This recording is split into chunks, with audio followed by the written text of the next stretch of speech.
inside our small contracts project. Let's have a look at what we're going to be going over today.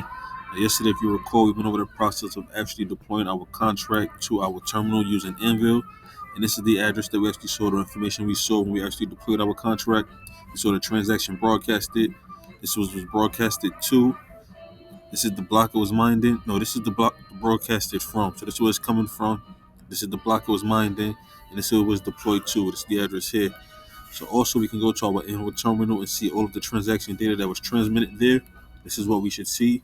We see transaction will be this one, the contract created, gas used, block number, block hash, and a block time, Thursday, the 3rd of July, 2025. That's when the first time I ran this, the first time I ever ran this, but it should be different from the one yesterday, which I didn't show you. Just as you have a look at the one from yesterday that we ran, you can see our transaction here, our contract created, our gas used, block number 1, block hash, and then the block time was Friday, the 10th of October, 2025, which is the one we did yesterday. So as you can see, everything is working properly with the transactions and everything like that. So we're going to move forward, but let's do some light reading before we move on. So note, this is just a snippet of the data we will see once our transaction is successfully broadcast. We will notice that this is different than what we saw when we deployed the PyEVM file.